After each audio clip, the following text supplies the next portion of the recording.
Every drone reviewer right now is telling you the same thing. The Avata 360 is revolutionary. It is a game changer. It is the future of aerial content. And you know what? They might be right. But here is what not a single one of them is telling you, because they either have not thought it through or they are too deep in the hype to say it out loud. This drone has two serious problems. And if you are about to spend anywhere between $500 and over $1,000 on it, you deserve to know exactly what those problems are before March 26th, not after. I am not here to trash DJI. I am not here to be the negative guy. I am here because I called the last DJI launch problem before it happened, and I was right, and I am about to do it again. So stay with me. This video is going to save you either money or regret.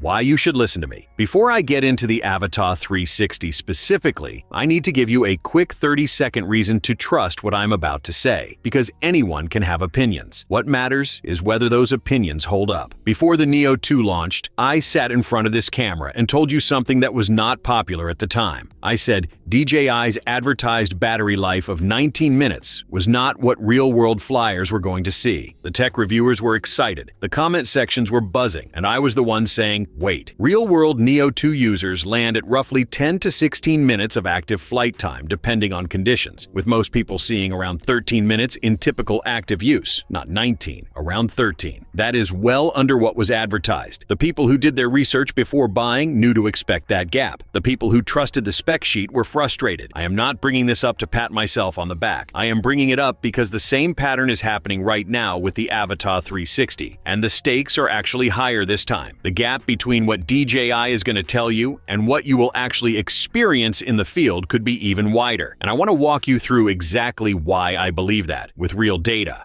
The drone world has changed. Here is the thing. The Avata 360 is genuinely exciting. I want to be fair about that because this is not a hit piece. The idea behind a 360 drone is incredible if you think about what it actually solves. Traditional drones have a fixed camera angle. You point them in one direction, and that is your shot. Great for cinematic flybys, great for sweeping landscapes, but you are always choosing a frame. What 360 drones change is that you do not have to choose anymore. You capture everything simultaneously. The perfect tracking shot, the perfect reveal, the perfect selfie, all from the same flight, all chosen in post. It is a fundamentally different way of thinking about aerial photography. The Avata 360 is DJI's serious entry into that world. It is not their first attempt at wide-angle capture, but it is clearly their most sophisticated. Dual fisheye lenses producing 8K 360 video, real-time stitching, omnidirectional obstacle sensing, and LiDAR in a package designed to compete directly with the Antigravity A1. That competition matters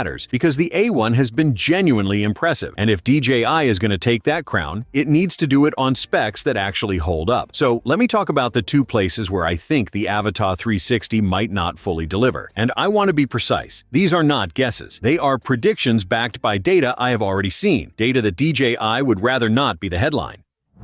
The size problem. Let us start with the problem that nobody seems to want to talk about in the pre-launch coverage. The Avata 360 is big. Not big for a 360 drone, just big. Leaked specs place it at close to 400 grams. I have seen it next to the Avata 2, its direct predecessor in the FPV line, which already weighs 377 grams, and the size difference, while not enormous, is real. The Avata 360 is noticeably larger and heavier. But here is the thing. The weight itself is almost beside the point. For most people watching this channel, 400 grams falls within manageable regulatory thresholds in their region. So I am not worried about the weight classification. What I am worried about is what that weight and that fixed frame design actually mean when you are trying to pack for a trip. Because here is the comparison that actually stings. Put the Avata 360 next to the Antigravity A1, its only real competitor in the 360 drone category. And the weight difference alone is stark. The A1 weighs just 249 grams with its standard battery. It is compact enough to slide into a side compartment of a hiking pack without dedicating significant real estate to it. That portability and weight advantage is one of the A1's strongest practical points, and it is one that a lot of creators who have been using it will tell you they rely on daily. The Avata 360 does not fold. It is a fixed-frame Cinehoop-style design, and that means it is going to take up real space in your bag every single time you bring it. Now, some of you are going to say that is not a problem, and honestly, for a lot of users, users, it is not. If you have a dedicated drone bag, if you mostly drive to your locations, if you shoot from an established base rather than hiking to remote spots, the size is a total non-issue. You carry it, you shoot, you go home. But for travel creators, for hiking and adventure creators, for street photographers who like to move fast and stay light, this is a real daily commitment difference. And I think it is going to hit some people hard once they are standing in their bedroom trying to figure out how to pack for a weekend trip, and the Avata 360 is sitting there demanding its own dedicated compartment. That moment of realization tends to come after the purchase, not before.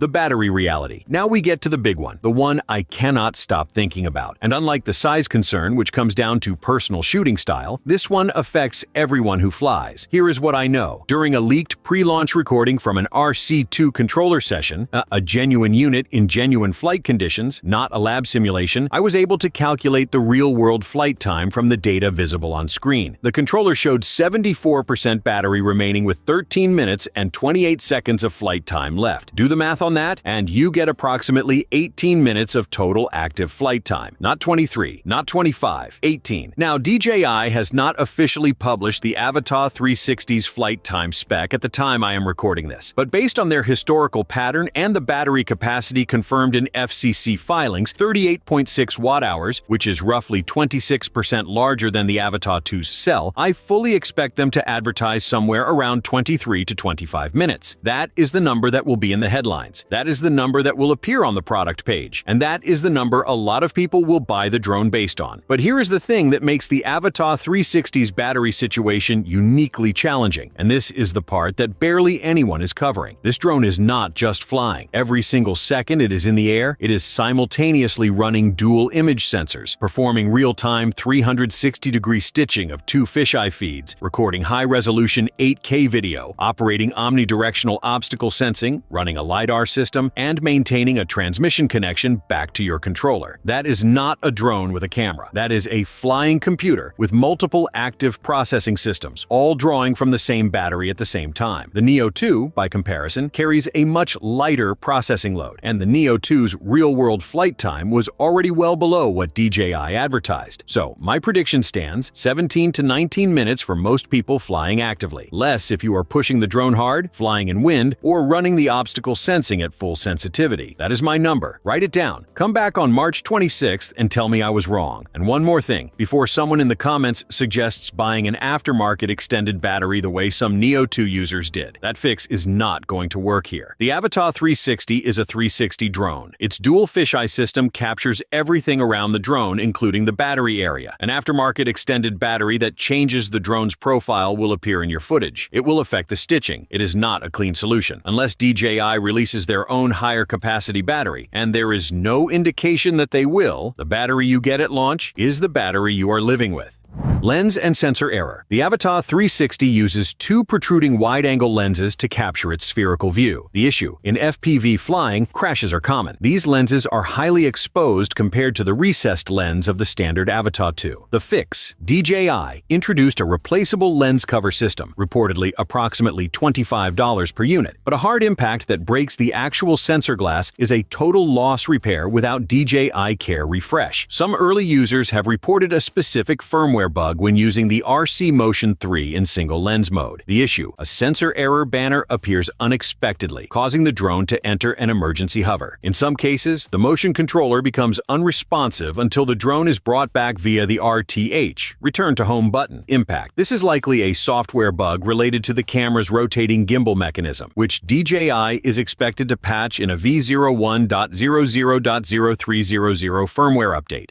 The uncomfortable comparison. I want to read you something from a comment on my last video, because it puts the core tension in the sharpest possible terms. Now, I want to add one important context the commenter did not include, and it is worth knowing. The Antigravity A1 actually has two different batteries. The standard battery gives you 24 minutes of advertised flight time. The high-capacity battery is where that 39-minute figure comes from, but that battery pushes the A1's weight up to 291 grams, which means you lose the sub-250 gram advantage, and you will need need to register the drone in most countries. So the 39-minute battery is a real option, but it is not the default out-of-box experience. In a fair comparison, you need to know which configuration you are actually comparing. That said, even comparing the standard A1 to the Avata 360, we are looking at 24 minutes versus my predicted 18. That is still a meaningful gap. And with the high-capacity battery, the difference becomes even wider. Bigger drone, more weight, significantly less flight time. That is a sentence worth sitting with. Now, I want to be careful here, because the comparison is not entirely fair. The Avata 360 and the A1 are built with different engineering priorities. The A1 is optimized for endurance and portability. It runs a simpler system with a lighter processing load, which is a direct trade-off against some of the Avata 360's more sophisticated features. The Avata 360's LiDAR-based obstacle sensing, its real-time stitching quality, its transmission range, and its unique ability to switch between 360 mode and traditional FPV mode, these are things the A1 either does not have or does not prioritize. So the comparison is not same drone, different battery. It is genuinely two different engineering philosophies. But here is the honest truth. When you are standing in a field, looking at your drone, trying to capture a shot, you do not care about engineering philosophy. You care about how many minutes you have left. And 18 minutes is a fundamentally different shooting experience from 39 minutes on the high-capacity A1 battery. Full stop. Who should and shouldn't buy this? Alright, here is the part where I stop talking about problems and start being actually useful to you. Because these concerns are real, but they are not deal breakers for everyone. And I think it is important to be honest about who this drone is genuinely great for, and who it is going to frustrate. If you drive to your locations, if you have a dedicated drone bag, if you mostly shoot in focused sessions where 18 to 20 minutes per battery is enough to get what you need, and if you own 2 or 3 batteries, then the Avata 360 is probably going to be excellent for you. The Neo 2 battery situation is the right reference point here. A lot of Neo 2 users were frustrated by the advertised versus real gap, but a lot of other users said it was perfectly fine for how they actually fly. Short sessions, 1 or 2 shots per location, grab and go. For that use case, the Neo 2 was fine, and the Avata 360 at 18 minutes is more than the Neo 2 delivered in most real-world conditions. So, if the Neo 2 battery did not bother you in practice, this probably will not either. On the other hand, if you are a travel creator who lives out of a single carry-on, if you hike to locations and every gram and every cubic centimeter of bag space is a conscious decision, if you need to stay in the air for extended sessions at a single location without switching batteries, if you have been using the A1 and the longer flight time has become part of how you plan your shoots, then the Avata 360 is going to ask you to change how you work. And that is a real cost worth factoring into your decision before launch day, not after. The bottom line, the Avata 360 is a technically impressive piece of engineering that is doing things no 360 drone has done at this price point. The concerns I have raised are real, but they are not fatal flaws. They are trade-offs. Every drone is a set of trade-offs. The question is whether those trade-offs match your shooting life. And now, before you spend $1, you know exactly what the trade-offs are. The challenge here is what happens next. On March 26th, I am picking up the Avata 360 in person on launch day. And before I test image quality, before I test the obstacle avoidance, before I run a single creative shot, the first thing I am doing is a real battery test, active flight, consistent conditions, stopwatch in hand, and I am running that same test on the Antigravity A1 in the same location. Same flying style, same day. Side by side, honest numbers, no spec sheet, no manufacturer math, just the truth about what these drones can actually do in the real world. That video is going to tell us everything. Either I was right and the gap is as significant as I predicted, or I was wrong. And if I was wrong, I will say so clearly and without excuses. That is the deal. But right now, before that video drops, I want to know where you stand. One question in the comments. Based on everything you just heard, the size, the likely battery life, the comparison to the A1, is the Avata 360 a buy for you, or is it a pass? Not it depends. A straight answer. Buy or pass. I read every single comment, especially before a launch like this, and your answer is going to shape what I focus on in the March 26th video. If you want to be there for that test, the one that actually matters, subscribe and hit the bell right now. Not because I am asking you to inflate my numbers, because if you are genuinely curious whether I was right or wrong, that notification is the only thing standing between you and missing the video that answers it. I will see you on launch day.